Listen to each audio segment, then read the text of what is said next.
Learning by Design, Harnessing Games for Engagement and Growth. I'm Chris Gamrat, Assistant Teaching Professor at the College of Information Sciences and Technology at Penn State University. So I've been with that college for a bunch of years, and I'm excited to share with you some things that I've learned along the way, supporting courses in various capacities.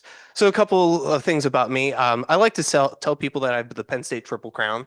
So bachelor's, master's, PhD, all from Penn State. So when they have new students coming in, they're thinking like, maybe I'll go to that school. They often will have me meet with them because I've really bought into the whole thing. Um, so I also have a doctorate in learning design technology. So I did grad school part-time. I went through the program for about 10 years because I was working full-time and doing that at the same time. Not the best hobby. And also I was in the program so long, you might have noticed that my master's and my PhD were in different things. That's because I was in it so long, they changed the name of the program. So I've been with it for a while. I was also an instructional designer for a good long while. Within the College of IST, I was supporting our courses in that role for about 8.5 years. So I've had a lot of exposure to how the faculty work. And then eventually I made the decision to switch over and take on a faculty role. And a lot of them, like a shocking number of those colleagues I had, faculty there, had congratulated me on moving over to the dark side, which I thought was interesting. And I've been teaching for about 7.5 years, both as an adjunct and as a full-time instructor. So, and that's yielded about a little over 2,100 students. So, I've had lots of different experiences. It ranges quite a bit, and so it. And what does that range look like? So eight unique classes over that time. I was a designer for at least 25. I was actually talking with some colleagues about that, and I know it's at least that many, and maybe more. So we had people leave and come back, and so you take on different roles. Um, so I've seen like a lot of the pain points in different courses over the years, and then I also have had a lot of exposure. So I pretty regularly teach a first-year seminar course. So we have students coming in from high school and kind of getting them adjusted to like life in that sort of situation. And then grad students I've worked with, I taught a course that is training teaching assistants on how to be teaching assistants. So it's an introductory course, getting them adjusted to that idea and sort of equipping them with those skills and abilities. I've also had classes that have ranged in size considerably. The smallest one I had was 15 students. The largest I had was 530. I taught both of those almost sort of at the same time, which was very interesting to wrap my head around. And then I've also had a range. So that super large class, that's an art class. So it's art and artificial intelligence. So we spend time talking about what does it mean to be creative in the era of generative AI. When you can now just type in a phrase and create pretty decent art, what does it mean to do that? So we've spent time on that. I also have pretty regularly taught a programming class. So I teach HTML, CSS, and JavaScript. So it's an introductory course and kind of get them exposed to that, but very different kinds of thinking. I've also taught in a bunch of different modes, in person, hybrid, online, etc. So I've thought about like how do you connect with students in different ways. Um, I personally I find the online is the hardest, at least hybrid. You can see a face and talk to them. The online folks, you're kind of like pulling it a little bit harder. But the question is, why games? Why are we talking about that today? When, the theme is student engagement. So I reflected on like why has that? I've spent a lot of time on this in my own teaching, and I went back to originally my teaching philosophy when I applied for this role. And I was looking at that. So it was, learning is social, promote diverse thinking, err on the side of learning, and passion is contagious. And I can really tell you that that last one comes from an experience I had years ago when I was working with an excellent teacher back in on the NASA project that was mentioned earlier. Tom Estel was a great teacher. Still works with students in Vermont.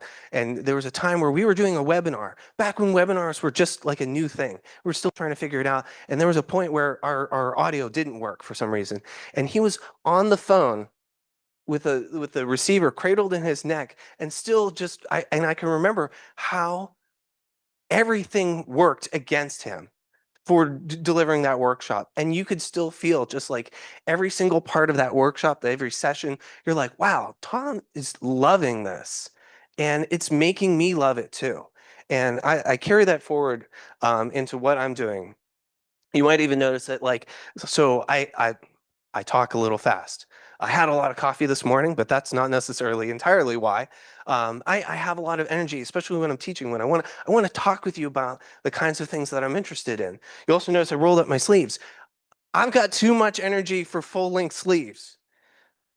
So a lot of folks have talked with me about like why have you switched over? Like what is the difference between the role of the ID and the role of faculty? And for a while like I didn't want to switch over. I really liked my team. I liked my job, and it was like, this is good, but it gave me an opportunity, which is to try out half-baked ideas, to experiment, and if things don't go well, things I could never convince my faculty colleagues, like, hey, you should try this. They go, no way, right? And so then I could do those and learn what worked, what didn't, how to do it better next time, and also pivot in the middle if it starts to kind of fall apart along the way.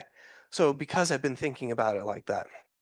So I want to, and I'm ideally I'll share with you a lot of my successes, but I also want to share with you some of my mistakes, right? I have this poster framed at home.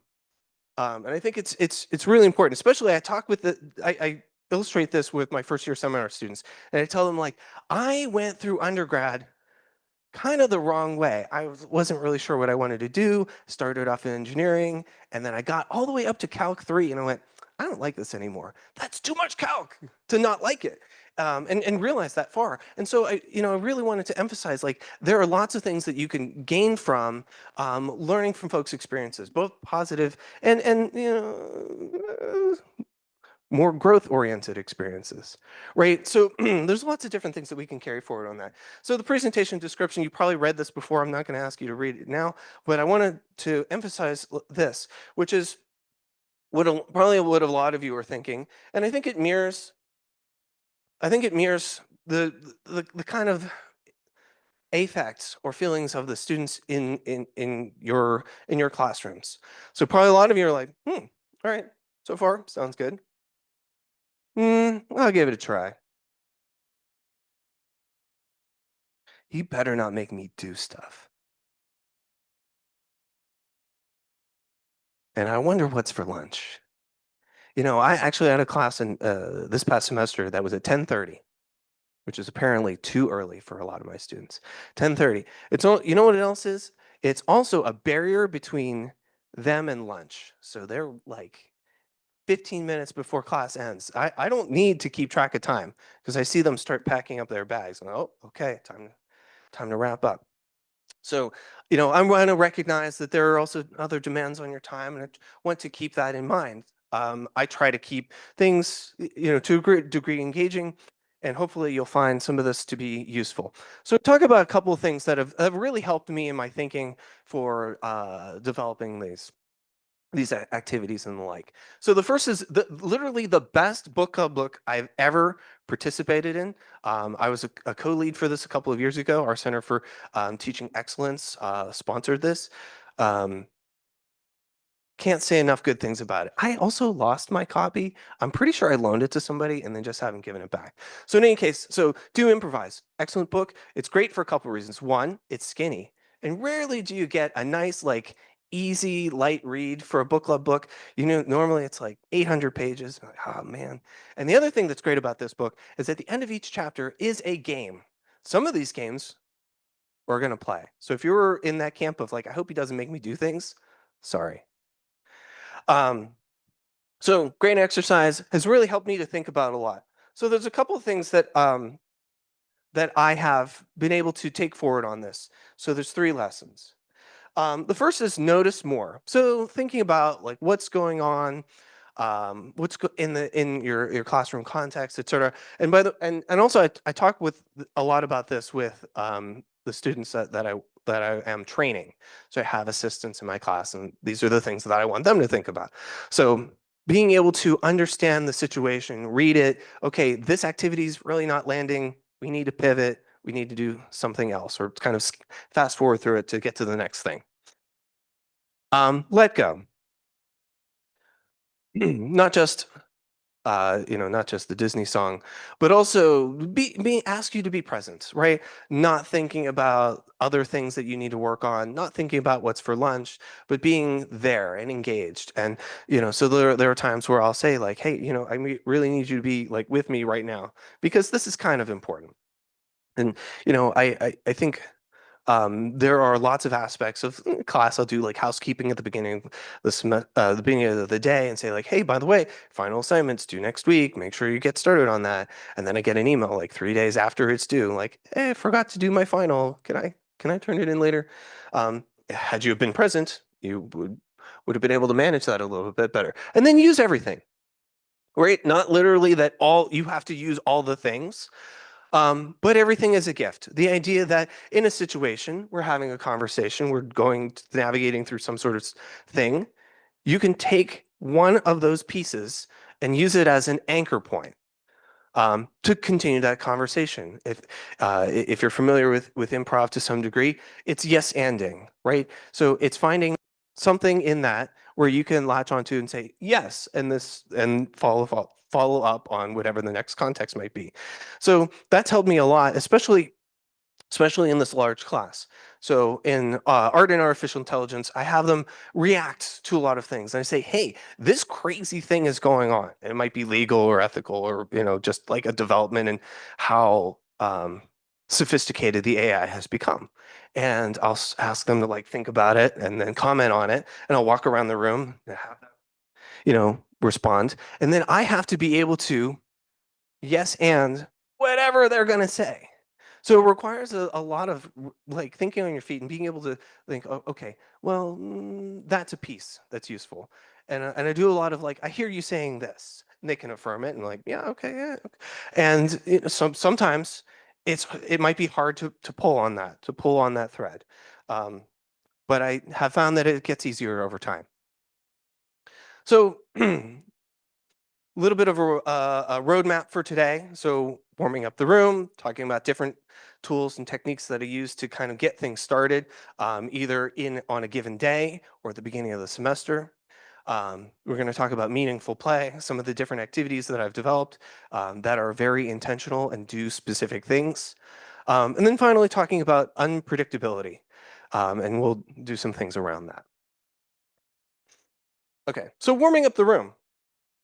What do those look like? Well, there's a bunch of different conversation starters and activities that I use. I'll kind of zip through a couple of these, and then we'll spend more time on the value statement here. So I want to be able to. This is most true with the first year seminar. But students come in very first time, barely can find the room, and then they sit there and they look at their phones and they don't talk to anybody around the room. Stop me if this sounds familiar. And so they'll come in and they'll not want to do anything.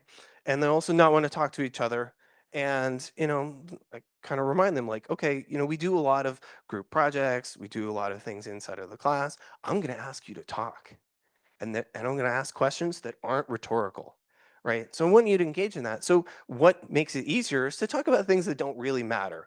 Things like our ranking of donuts, right? I ask them to think about, okay, you go to the donut store and they have all these things. What's your like number one? If you could have that one, pick of the box, what would you go for? And what are you least interested in? Not worth it, right? So we have them talk about that. By the way, all of my students do not know what crawler donuts are, which shocked me. Um, More on that in a bit. Oh, if you're wondering what my favorite is, it's maple glaze. Top donut. Bottom donut, jelly filled. No thanks. We do would you rather's, a bunch of those. So again, we're sparking conversation, having them think about things that don't necessarily really matter in a way that is going to like lead towards their success or failure in their class, but it gets them starting to talk with each other and get to know their group members. One thing, especially I've noticed since the pandemic, students do not want to meet each other in class. They don't necessarily carve out time to like sit down and like get to know each other. They're just like, let's bang out this meeting. If it's virtual, if they meet at all, it'll be virtual. And then let's just turn it in. Now, some of those don't work out great, as you might imagine. So I really want to, and I try to emphasize, like, spend time getting to know each other. It's going to help a lot. So the other one that I use to for them to get to know me, and these are applied in different contexts. This is actually the favorite favorites is an application that I use in more like higher level courses, because like they're generally like juniors and seniors kind of working on getting to know the subject matter. They already kind of know people in their majors, so that that conversation starter isn't as needed. So favorite favorites is, I stole this from a podcast, taking a list of somewhere in the neighborhood of 8, 16, what have you, things that I really love, and bracketizing them, pitting them against each other in a March Madness style competition, and letting the students vote on which of those things they think they like the most, right? One of my favorite favorites is, and I'm looking forward to this tomorrow, getting back into your bed after traveling. Right? There's just something that like, that's my bed. I really like that. So there's a bunch of different things. We have them vote on that. I think if I were to do that again, I likely would do it with myself on one side, my teaching assistant on the other side, and then having us go head to head for favorite. Um, Soundtracks, how what kind of songs are you feeling that day? um, Ghost, werewolf, vampire. These are like would you rather's, but it's more that one's more about team formation to say like, look, and some people are like super into this. Guess what? None of them are real. Doesn't really matter. You can apply whatever kind of lore or concept you want, but it gets you to think that like, okay, there are ways that people operate. Somebody chooses ghost, and it's so logical to them. Of course, ghost. You think vampire or werewolf? And then the other person across the table from them thinks the exact opposite, right? So we're able to see those differences in ways, again, that are just like a fun, light, introductory thing that don't necessarily um, have like a lot of threat to them. So we want them to be able to engage with that. It's light, quick conversation. And then ideally you get things where their reactions of like, what are you talking about? Maple glaze? That's the worst, right? It gives them something to work off of. And finally, spectrum voting. So sometimes there's a degree I'll have like if I'm talking with a course online, I'll have a slide and that's like on a scale. That'll have like a scale of 1 to 10. I'll say, on this scale, how much energy do you feel like you have right now? And I get some eights, some twos, kind of depending on what time zone they're in or what kind of day they had. Finally, I want to talk about the value statement.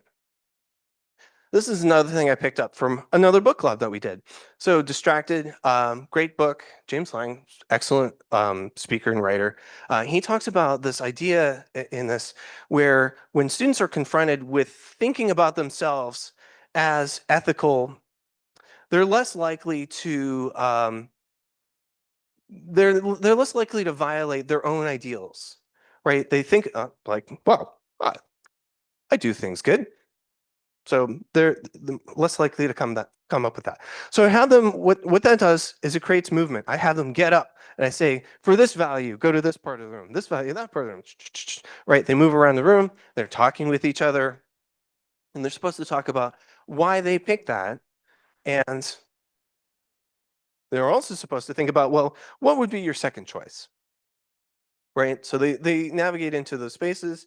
Um, They're the Penn State values. So I give them this and have them read a little bit about it so they get a sense of like what I mean when I say respect or excellence, etc. I also found that pretty similar list for your institution. And I would suspect that most places somewhere around like this.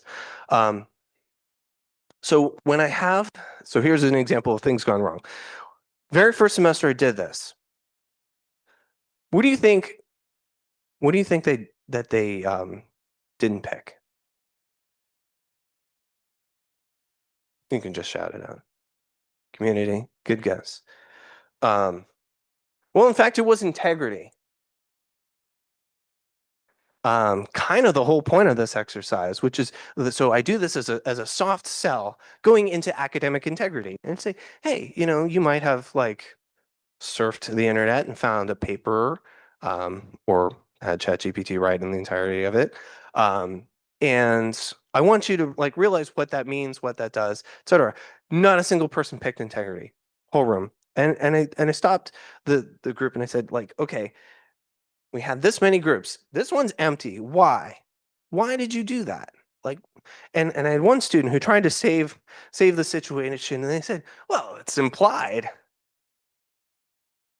Oh, well, good. I'm glad it's implied. Um, so we run into situations, and I use this example to talk to every subsequent class after I've done this, and I tell them, "Here's what happened." And I want them to be thinking about that. So, and it's not just because I don't want them cheating in my class. It's because that's an expectation for their industry, whatever it might be, right? You want to develop ethical professionals. They should be engaged in a particular way. And it starts from that first class all the way on through. So that's a couple of things about like introductory warm up things. By the way, usually I do the value statement within the not usually not the first day of class, second day of class or somewhere within the second week. So it's something that is like right off the bat. This is important. So just to emphasize it, meaningful play. So I got you something. It's a game called Gifts. So I'd love to have a couple of volunteers, two, three, all the way up onto 10. And so I want to go ahead and play this game. We're going to talk through it, and I'm going to explain why it's useful. So can I get some volunteers? Come on up. Two, that works. Three, great. Come on up. You can just stand kind of in a line here. Okay, so so basically, the game of gifts, presents, what have you, said I'm going to mimic giving a gift. The recipient will mime something reasonable of what I'm giving them. They'll thank me, and then they'll guess what it is that I've handed. And then the process continues on down the line. So I'm going to go ahead and give you a gift. Okay, you ready? All right, here, hang on.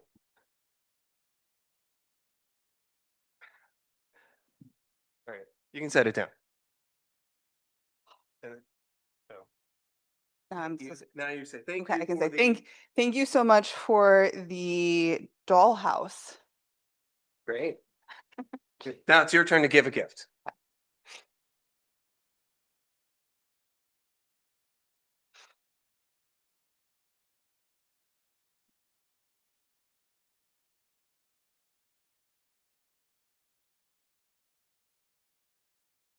Thank you for the gift of insight. All right, now your turn to give a gift.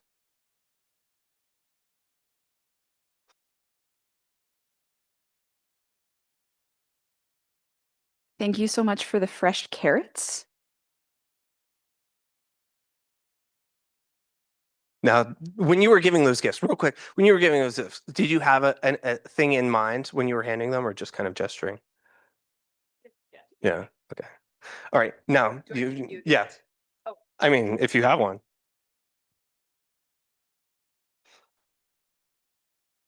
Thank you for the switchblade.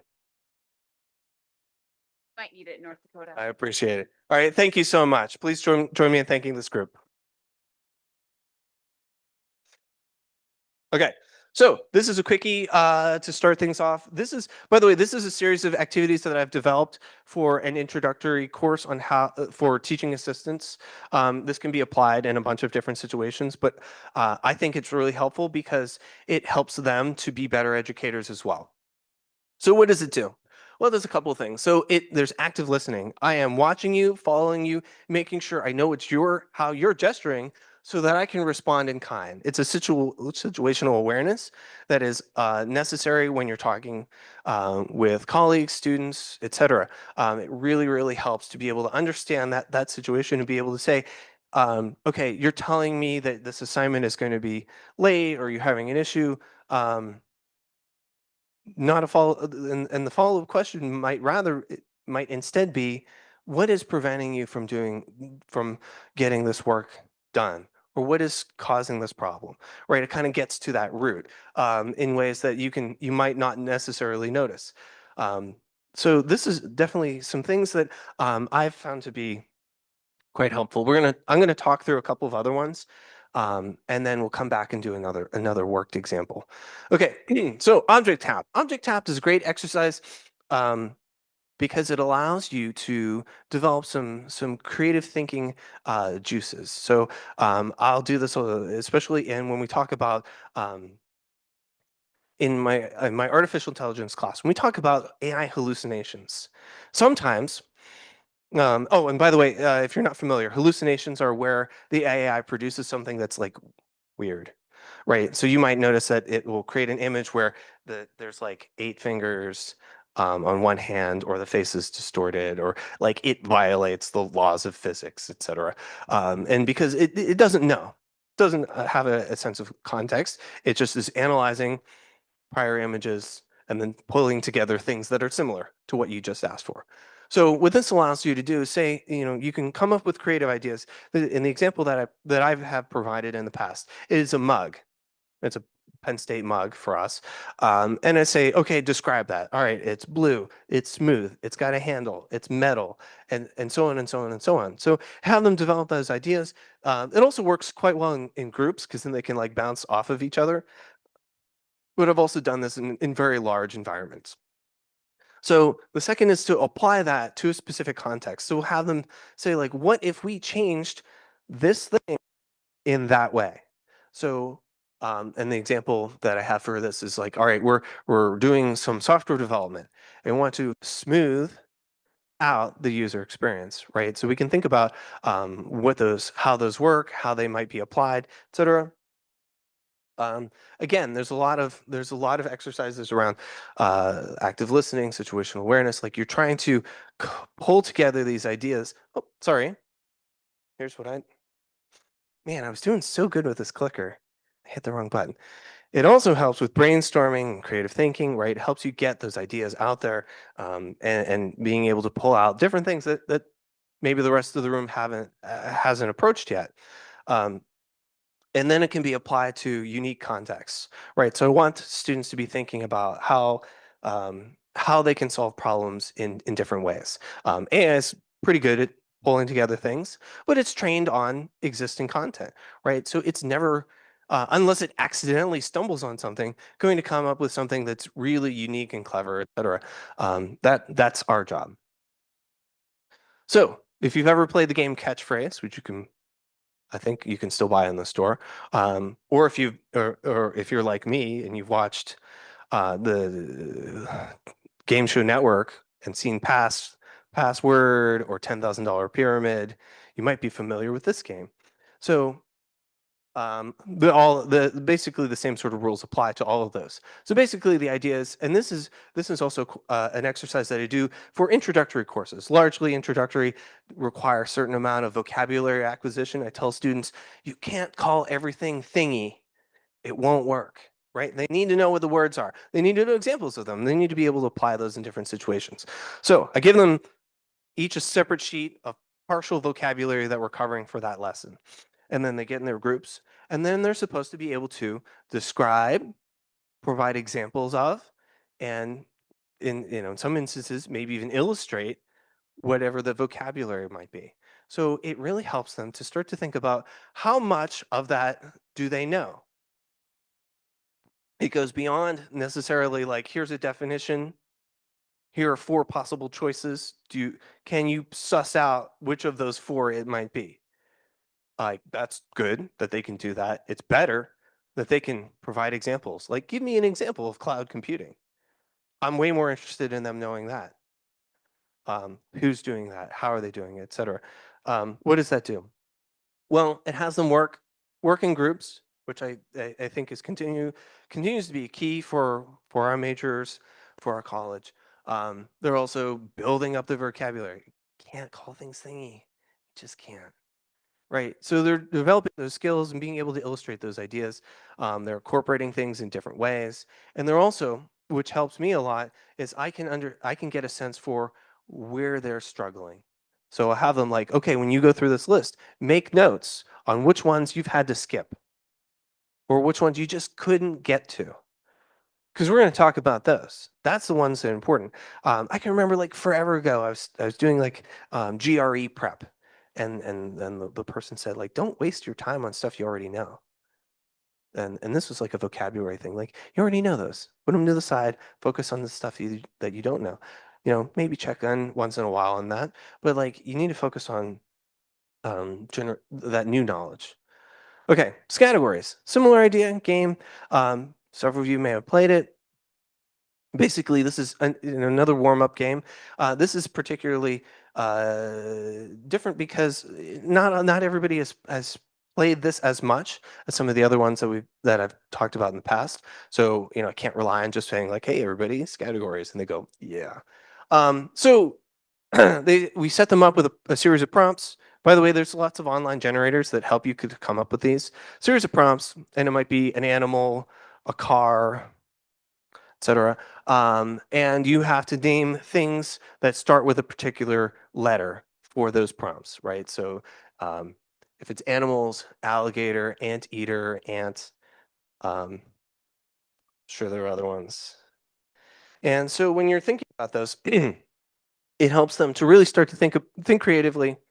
They're again brainstorming.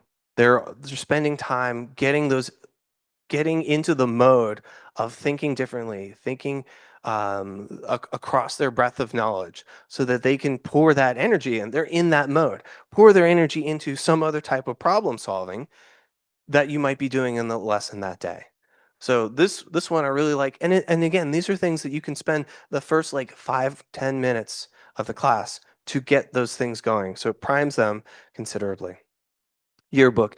Yearbook is one. This is, by the way, when I was teaching that the first time I taught the how to be a teaching assistant class, I had like all these games. Like I've done this before and done that, and some of them, about 3 of these came from um, the book club book that I mentioned, Do Improvise. The other ones I'd pulled together. This was the last one, and like the day of, I'm like, I don't have a last game. They expect me to have games. What shall I do? So I realized that one of the things that I ran into this a lot in another class I was teaching. They don't know how to collaborate with each other. I asked them to like do a document, and for the most part, and I'm noticing this even more. Students have like a pretty good knowledge of using Google Docs to some degree, but when I ask them to do things in Word, they don't. Sorry, the Microsoft Office suite.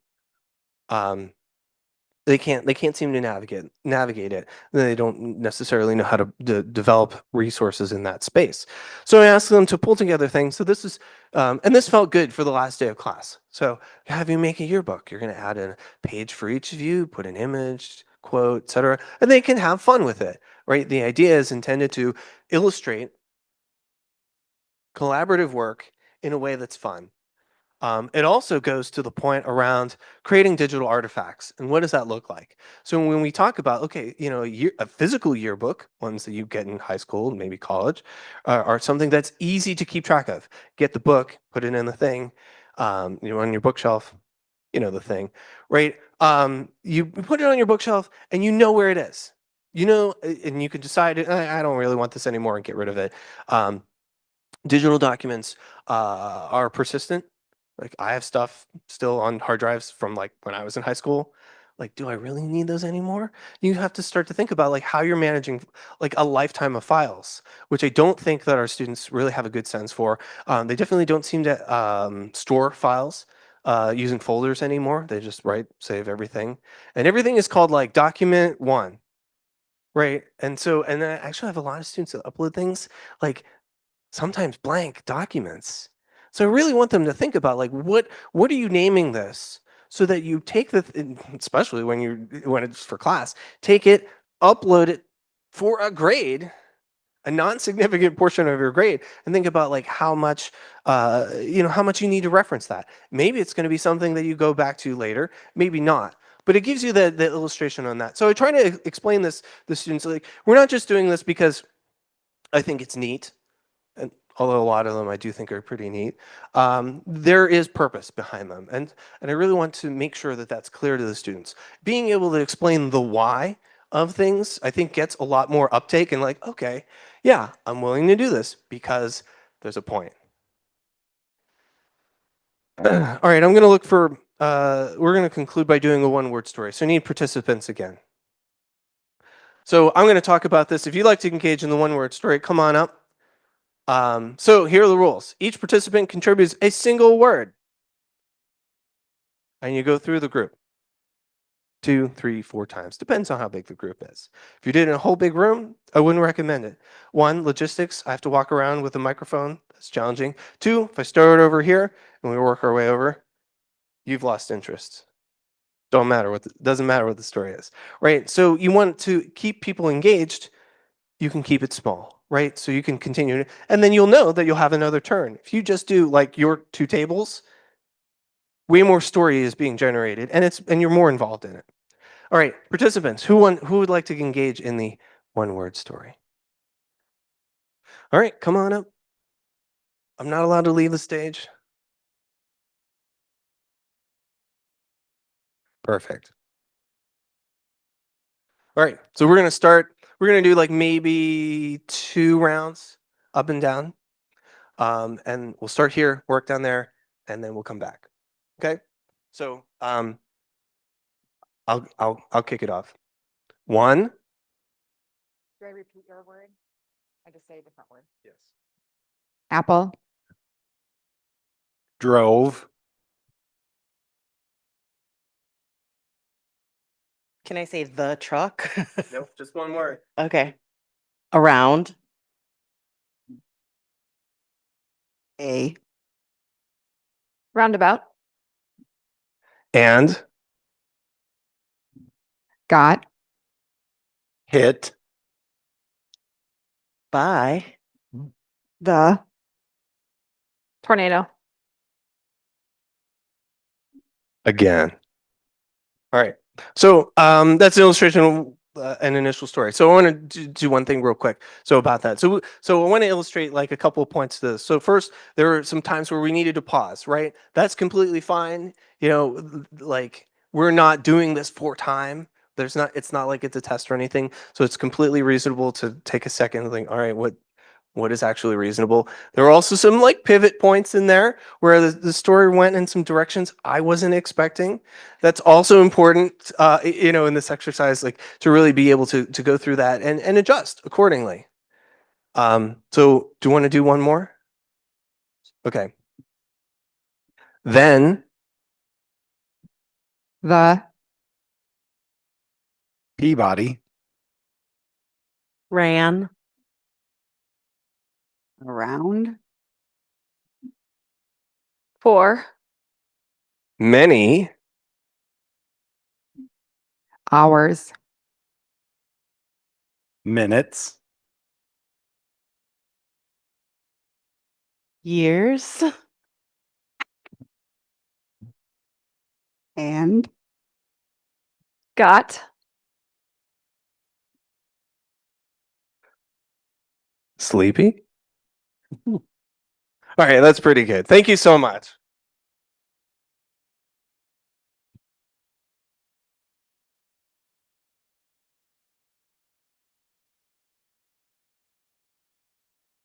All right. Thank you again for participating in that. So one thing I also generally do, especially in things like this. So a couple things. One is I think when people speak, right, it's recognizing that not everybody is comfortable getting up on a stage and doing those things and talking to large groups. It's not the easiest thing in the world. You know, a while ago, Jerry Seinfeld had a joke where he said that the number one fear of people is public speaking. He said the number 2 is death, which means that rather be in the casket than giving the eulogy. You know, and there are times where like it is very intense. The room that I teach my large class in can seat up to 726. It's way more intimidating empty than it is full. And I think part of it is because of like the way that I structure classes. There, at least some people are engaged, and then the ones who aren't, or at least quietly doing their Wordle, right? And so I'm not necessarily like I don't necessarily have a room full of like daggers being pointed at me. There's a degree of welcomeness and interest, and et cetera. So, and I want to make it feel like that for others. When I ask you to engage in some sort of thing, I want it to be welcome and the like. I had a colleague that was observing me teach a while ago, and they said, the thing about when you engage with students is you seem to like listen with joy, and I like that a lot, like because I kind of have this. Not really something I can control. I had this like affect of like I smile like a Muppet, where I'm like, and like I hope it comes off as genuine, because I am, especially this. I came early. I was here yesterday because I wanted to check out the venue and talk and ask questions and things like that. This kind of event is super interesting to me. We have our own at Penn State. It's like one of my favorite days. It's something that I really love to engage in. So again, talking about going back to like, what does the one word story do? Um, Active listening for sure. You need to follow along. It's also kind of why it's better in smaller groups, 4, 5, 6, something like that. There's also issues around implied meaning, right? There are homonyms, words that sound like other words, that it's not entirely clear on. Oh, did you say this or that? Which is a really good illustration. When I'm training teaching assistants, they need to ask good follow-up questions and say things like, "What I'm hearing you say is this.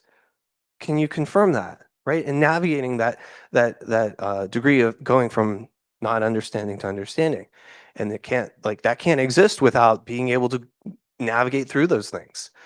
Um, and also adaptation, right? That story, boy, I did not expect minutes to come after hours in that second sentence.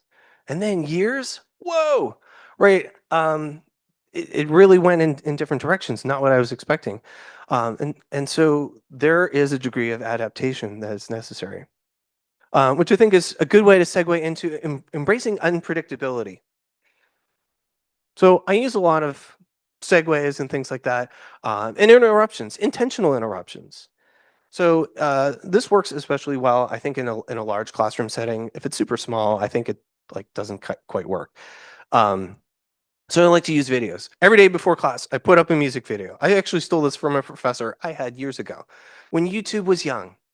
Um, and there were only a few videos on there. He'd put up a video, and you'd have the big auditorium, people were milling in. But the thing that I thought was particularly useful about that was, well, it was two things. One was you knew when that video was over, class was starting.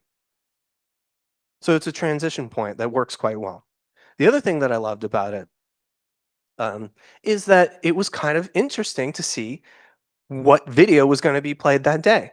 And I've opened it up to students, and I say, like, hey, if you have a video you'd like me to play, and I tell them, like, let's keep it PG-13, which means like one curse. Then we can play it before class. So a couple people, oh yeah, that sounds good. And they send me some videos. I'll play those, and other ones I'll fill in that I think are interesting or creative. I also use it um, for interrupting myself, right? So I'll have slide, and then activity or whatever, and it's like, okay, now new thing. What's a good way to re-energize them? Well, we're going to watch this thing that's funny or interesting or whatever. Sometimes they're relevant. This one in particular. So this is ultimate cover letter. This is a music video that this gentleman created because he wanted to work for Sprite. You might notice that he has a large lemon dangling from his neck. By the way, it changes from a lemon and a lime, and he goes from a green suit to a yellow suit. So it's actually quite clever. Cute video, and we talk about like the ingenuity, the thoughtfulness that goes into creating something like that as a cover letter. We talk about like, okay, would you hire this person as a marketer? Pretty good video. And so we debate on that level of creativity and talk about like not only that, they're demonstrating tremendous skill in this. But also, if you're relying on AI to produce content for you, you're never going to get something like that. Highly unlikely that if you say, I'm trying to produce a cover letter so I can get a job, it's probably going to give you a Word document if you're lucky, right? The other thing, I'll use drum breaks. I like these. They're like short little YouTube clips, 30 seconds or something like that. The guy will play like kind of a cool beat. And, again, and by the way, this guy's really, really good. I was a drummer in high school and college, and I live vicariously sometimes through watching YouTube videos. He's by far my favorite. And I saw somebody else nodding, like, yes. So using a lot of those as segues, sometimes they're more meaningful than others, but they are transitions and used for re-energizing the conversation. I have another button, by the way, where we talk about academic integrity.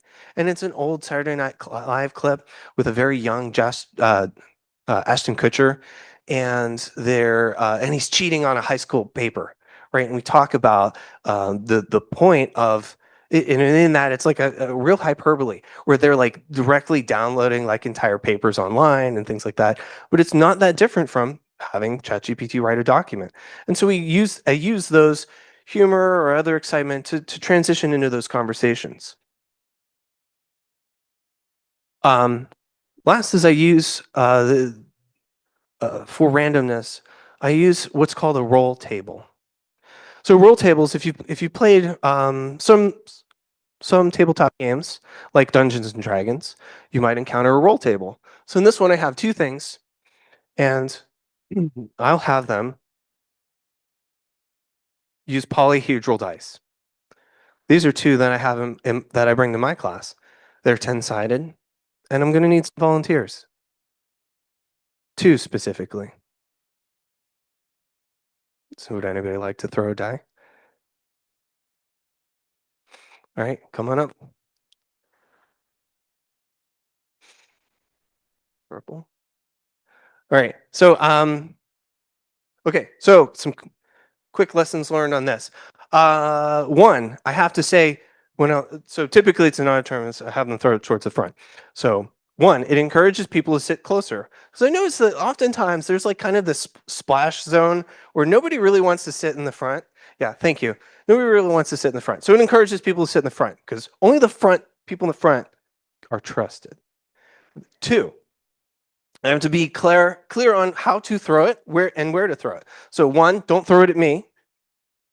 Apparently that needed to be said. Two is don't throw it at the expensive stuff. Because we had a large screen like this. By the way, so if you were wondering what happens to a screen like that when it gets hit with a die, it deforms a little bit. And if you're really, really lucky, it takes its shape again. And that happened. So I'm going to ask you to just throw it into the corner. Yeah, just over that way. All right, great. We'll leave that there. So that's going to be element one. If you can go ahead and do the same thing.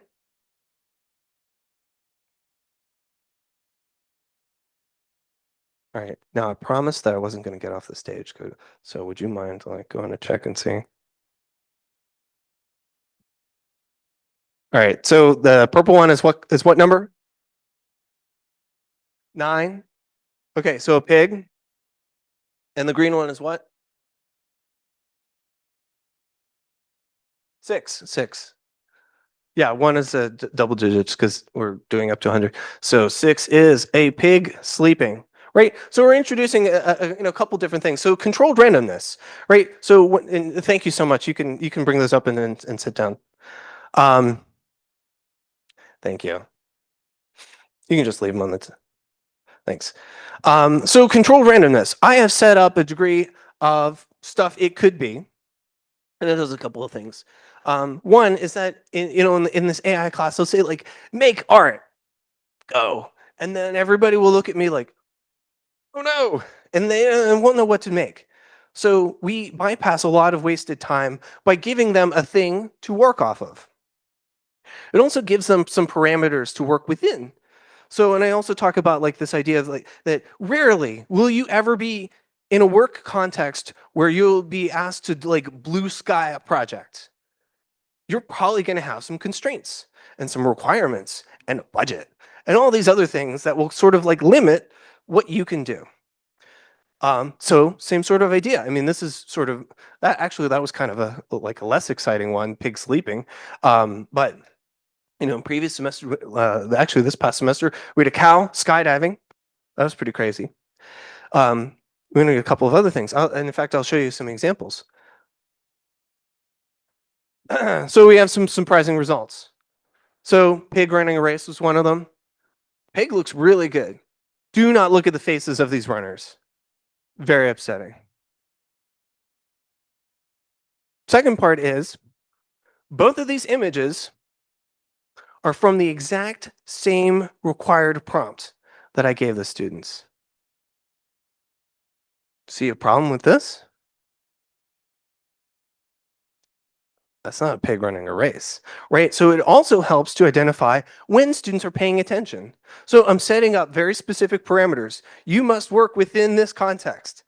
And if I'm getting and also it's weird that the paw is like holding the mug.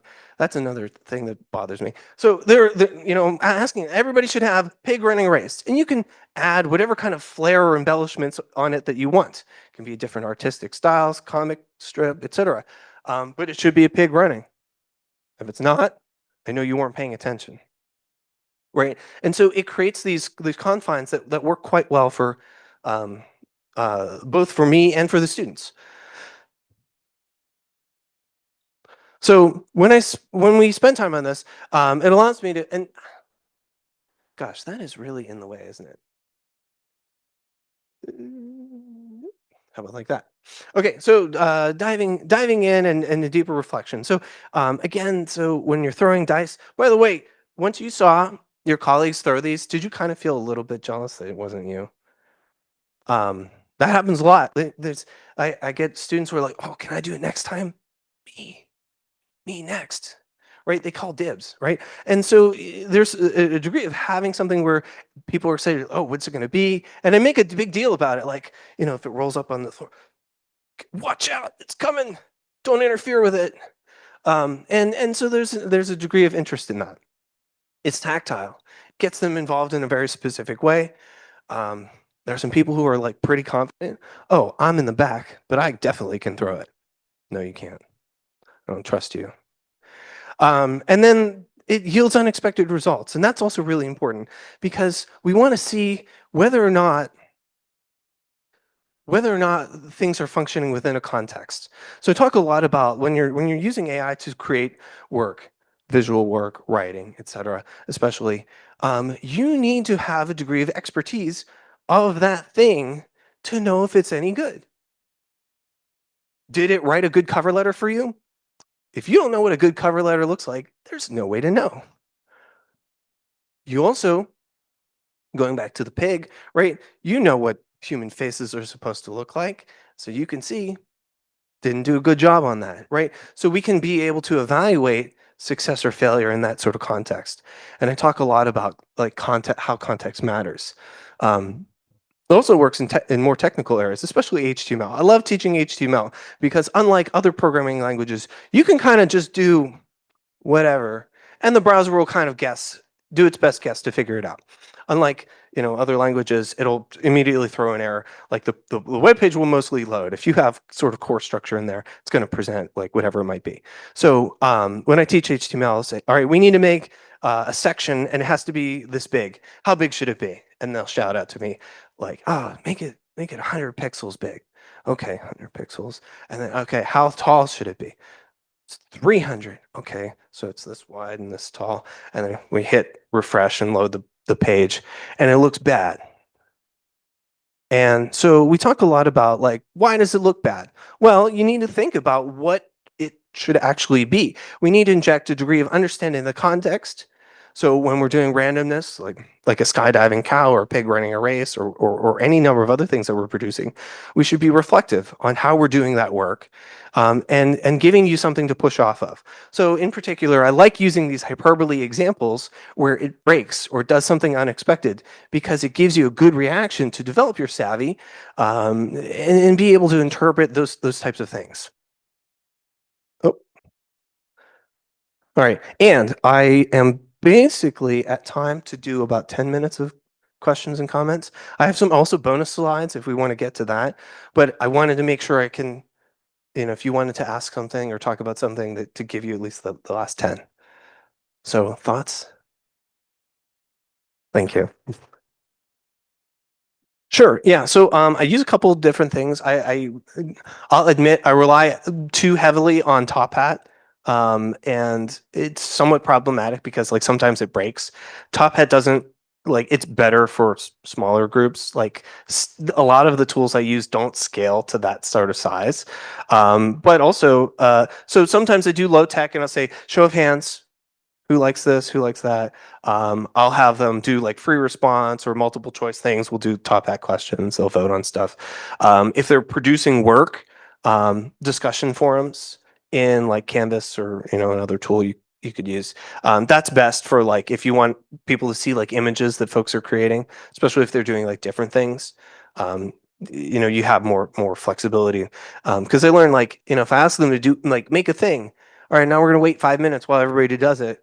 It's boring to not like have something else to do when you're waiting for the last like 10% of the room to finish. Oh, yes. Repeat the question. The question was, how do I track or encourage engagement in the room? Is that okay? Great. And I think I answered that. Does that help? Great. Thank you. Yeah, in the back. Yeah. So how do you get the reserved people to be involved in this? I would also put in that category like non-native English speakers because sometimes they tend to like shy away from speaking in large groups. So one is adjustments on size. So a lot of time I will think about like how do I proportion out the room? So um, if we're doing like one word story, small groups totally makes sense. We're doing other things where they're generating like ideas.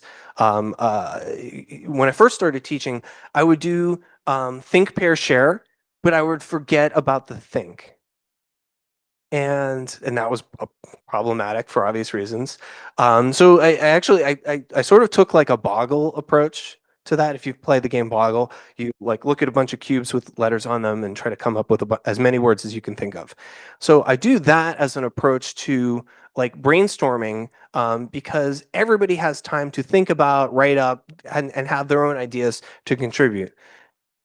So they do so more emphasis on think and then put them into groups and talk through that. So it really kind of allows for a space where they're more comfortable because they've had an area where they can organize their ideas.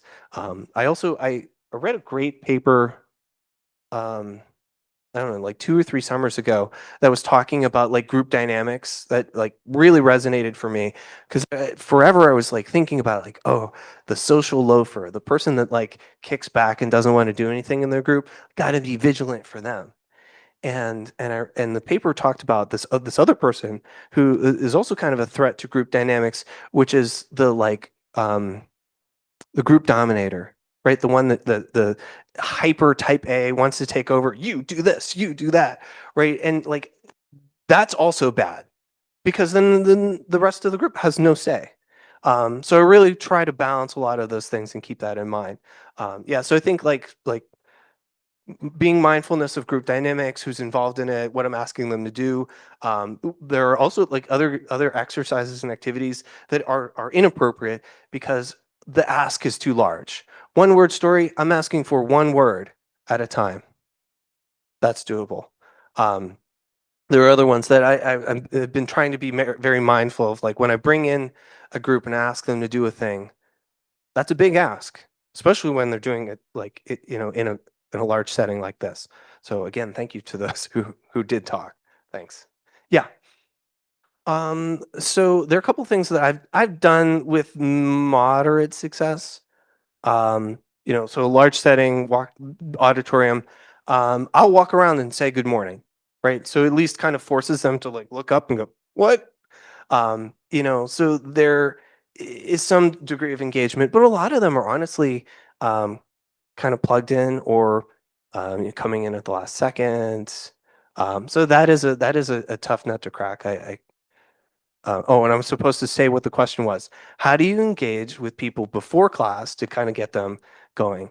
Um, I'd say generally, especially, and it'll vary with the class. With the large enrollment class, that's harder to manage because there's so many people, a lot of them come in at the last second. Whereas if it's a small enrollment, like I had 14, 15 students, I can just look real quick and say, oh, everybody's here. And I can talk with them, or, it's much easier to have conversations. In general, that's like one of the reasons why I'll show a music video before the big class and get them organized, kind of focused on that. And in a large or a small class, I'll have like more intimate conversations. So the question was, how do you determine allocation of time for the class, as part of the class? I would say it depends. For things that are very strategic, like we're doing this for purpose, some of those games lend themselves more to that, where we're priming the pump and doing these exercises. I might do a little bit more time, 10, 15 minutes. Other things like short little video clips and stuff like that, as like refer to them as interludes, um, 30 seconds, but there might be like two or three of them or something like that. It kind of depends on what it is. So you just have to kind of weigh the value, like how much value it might add versus how much time you're sacrificing. And if it can refresh them a little bit, then it might be worth it. Yeah. Um, Online environment's a lot harder. So I'll tell you what I've learned from my experience on doing that. So typically, when I first started teaching online, I was told like, okay, online, most people are like working full time and doing this part time. They're all over the planet. So recognize all that. So and the guidance was like, you might want to schedule like office hours or something like that later if you're going to do some sort of engagement with that. And I did that, and I would do it at like 9 p.m. And it was like just way late. I'd be like, so tired by the end of it. I would have like two coffees while I was doing that, and it was like not good. And so the first thing I realized was, okay, do it when I can be my best for them. So I bumped it up to about 6. It was way better. And the other is like usually I'll do like a live session and I'll record it, and then they can watch that. And I have like a pretty in most of his classes, like a pretty good following of folks who will be online, anywhere between like 6 and 10, up to a dozen. And so I have somebody to react to, which is good. And in large part, this has been the web class, the intro to HTML, and they like the randomness the most. So I'll give them like open-ended, like what color should it be, what size should it be, and they'll shout at me like, make it puce or whatever. And there was like, I was thinking about this the other day. There was a color that they just like loved. They would always ask for it. It was like kind of a weird purple. And it was always that one for whatever reason. But it got to be this like running joke that like, well, of course it's going to be that color. So it's definitely harder to engage, and it's going to be different each time. Like every class is different. There are folks who like won't want to stop engaging, and there are others where you'll never hear from them. So you kind of just have to. Previously, I had the slide where everything's a gift, right? The students you have and how they want to engage is a gift, and it might be that the strategy you thought was going to work won't. And so it just means pivoting and finding that other thing that they do seem to like, and doing more of that. And asynchronous. So I have done. So I'll say one thing that I did do asynchronously, because I just have them do it on their own, which was the favorites. So I'd have them like I'd bracket like my things that I liked and have them vote on it separately. And then at the beginning of the following class, I'd say, here's what won last week, and these move on to the semifinals. I'll also be over the past year, I developed a course that I'm going to be teaching this summer that will be entirely asynchronous, and it's on developing. It's using a methodology to develop more inclusive teaching. So it's like going from start to finish on what that looks like. So I'll be thinking more about like what goes into that, going forward. But yeah, it's the asynchronous is also quite hard because you have very limited interaction with those students. So you never quite know what resonates. Yeah, those are good questions.